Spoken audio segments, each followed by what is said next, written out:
So just me being an observer, and I love our culture, like hip hop culture, urban culture. I'm tuned in. Like I'm on YouTube. I'm looking at all the podcasts. Your podcast I'm up on now. Okay, I'm thank looking you. at podcasts. I'm looking at the hip hop community. I'm a part of the conscious community, so I'm always, staying in tune with the urban culture. So, I just basically take what we doing and then I put it into the clothing line, and then Yeah. it did pretty good. I actually just did the clothing line this past summer, and I did pretty good. So I'm about to launch my second apparel designs this spring. Yeah, I mean, look, I have a question that's perhaps proprietary. You can say it's a trade secret if you want, but like, what's been the rollout like? Are you doing the pop-up shops? Are you doing the fashion shows? How to get the word out of a new clothing line, especially when people have more options than ever before? Oh yeah, for sure. I definitely did pop-up shop. That's another thing I do. I'm a promoter too, so I Okay, yeah, promoted a lot of pop-up shops. That's when I first started out. I haven't done the pop-up shops in a while because the COVID kind of like shut it yeah, down, yeah. You're and right. I had You're a right. couple of bad experiences. But I'm about to get back started with that. So yes, the pop-up shops, of course, online, the website. I sell in several different marketplaces, and this is for the audience too. You got Big Commerce, you got SD, you got WeBuyBlack.com, you got eBay. Hmm. There's several different online basically marketplaces where you can sell clothes. So like mostly everything on, digital is the way to go because that connects you to nationally and internationally. Yeah. So that I'm bigger than local. So that the e-commerce game is definitely big for as the clothing go. And then locally in the city, I do the pop-up shops. I actually got my clothes in a store. I had a contract with a store. It's kind of slow, but I'm gonna pump that up in the spring. And then I just get out in the community and deal with the people. Like I touch the people. I'm Yeah. on the ground. I pound the pavement. I'm right. I'm in the community every day. I'm out here with my people. Yeah, man. And let me ask you this: what's an issue you've seen that the community is learning for, yearning for, looking for solutions to help uplift your community? What's something that people say, man, I wish we had support in this area in our lives, and how is your company helping with that? With me personally, I deal with the youth. Hmm. I work for for 2 years with a gang prevention organization called Renounce Denounce. Um, this past year we did sponsorship for a youth football team, so we definitely into the sponsoring our youth organizations. I used to work for an organization called Peace in the Hood, and now I'm starting a new mentorship program with a brother named Harambe East. Okay. Shout out to East when he see this. Shout out to him. And we're gonna be working in Glenville High School with trouble youth. So I really like to work with trouble youth. I like Yeah. to give them, educate them because I find that it's easier to have influence over young people than it is over older people. With older people, it's kind of like if they come looking for information, I'll give it to them. But I really want to get the information to young people. Plus, I went through a lot of hardships in my youth, in my young days. So I want to give back to my community and try to help somebody avoid the troubles that I went through. So that's really my passion in that area. So Yeah. and investing in our youth, like sponsorship. We did some sponsorships this year. Me and a lot of my partners, Hmm. Black Wall Street and other partners that I have. Shout out to Just Fly. Shout out to Sister Asset. And I'm definitely going to continue to go down that route because we have to invest in our own community and our own youth and our own organization. So I'm definitely, going to invest dollars into that. So that's how I like to give back. Yeah, I'm gonna go off script for a second. Let me ask you a question. Why do you think people don't invest in their communities? Why do we put our money outside when we have the chance? In your opinion? Well, I think we've been miseducated. That's Hmm. my man. You talking about us, our people that look at us? I'm just saying in general, man. You can interpret Yeah, it well. Yeah. yeah. Well, most of us been miseducated, and we also are individual thinkers. We've been miseducated. We individual. We think most of our people think individually is like that. We only care about if we doing good and we made it. We feel like we there, as opposed to trying to bring us all up. I think most people don't understand that if cause and effect is something that's real. So if you doing good, but somebody else is not, I mean, somebody else in your community or your people that look like you that's not doing good, the effect of them doing bad can cause it to come back to you. I think most people don't understand that concept, and we haven't been taught. You know what I mean? It's like in the '80s, the '80s, you know, the crack came through our community, and it really like, you know, education wise, and just it really damaged our community. So we still, I mean, we just now coming back from that. We just now coming back from that whole devastation. Like in the '80s and '90s, crack devastated our community. So we lost a lot of people mentally during those periods. So, you know, and we just really haven't been educated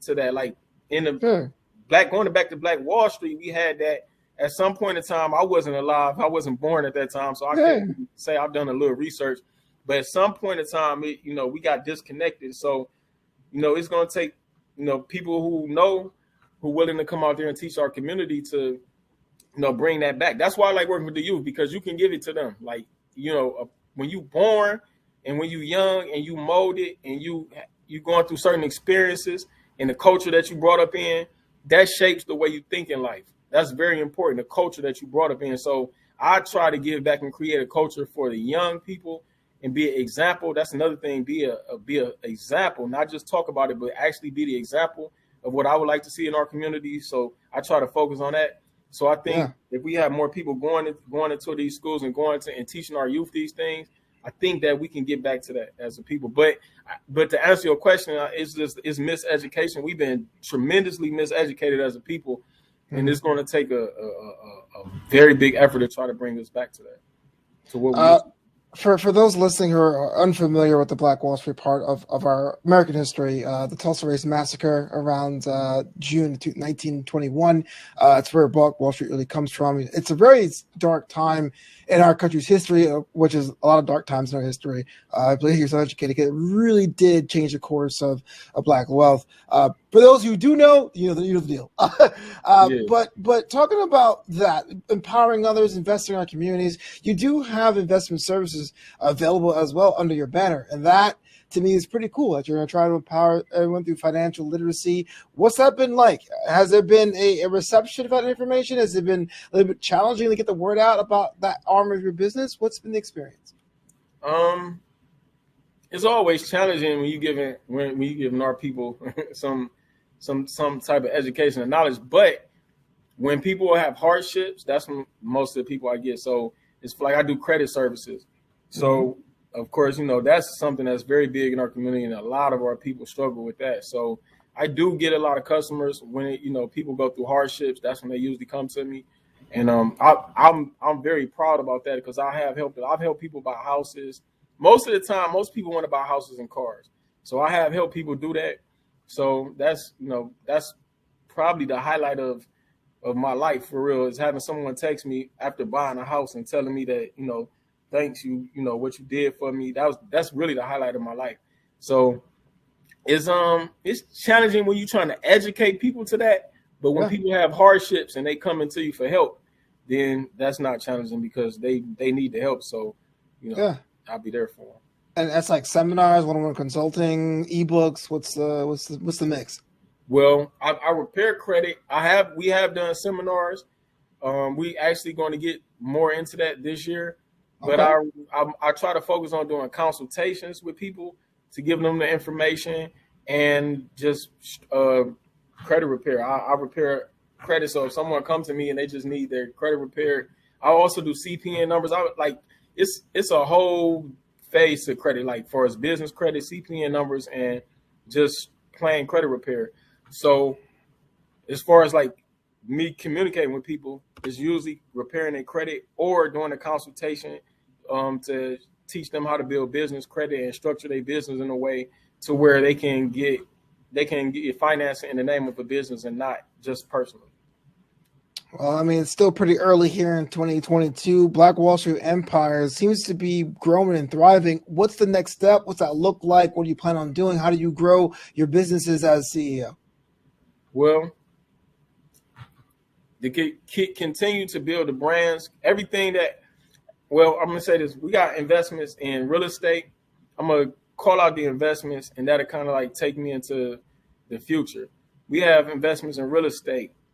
We in the process of purchasing land right now in the city and throughout the inner city, because in the city of Cleveland, we going through a gentrification period right now, and the lots is really not that expensive. It's not that expensive, and it's also a process that you can go through applications to purchase lots. So a lot of our people's not doing that. So like I'm really focused on that right now. So the acquisition of land, I have real estate. I've done real estate in the past, and I currently have real estate now.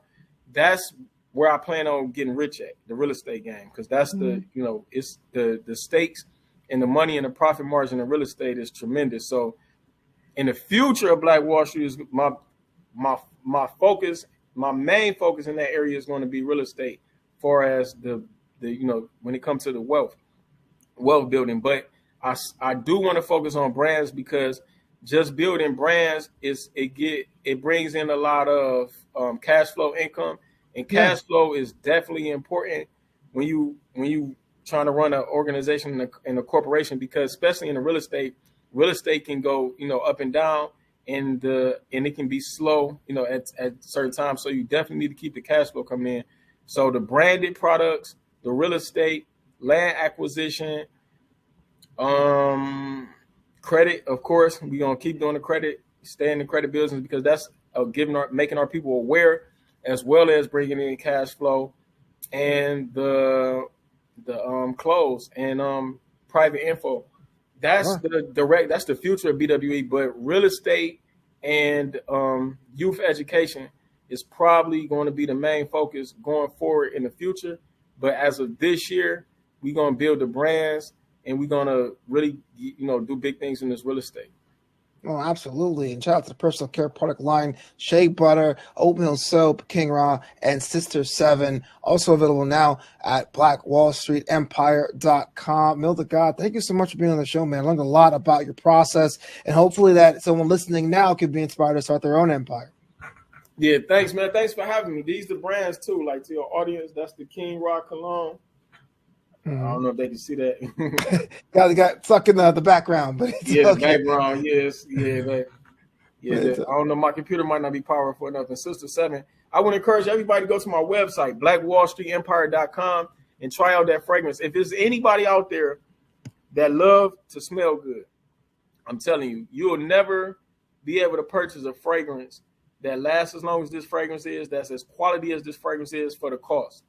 $15.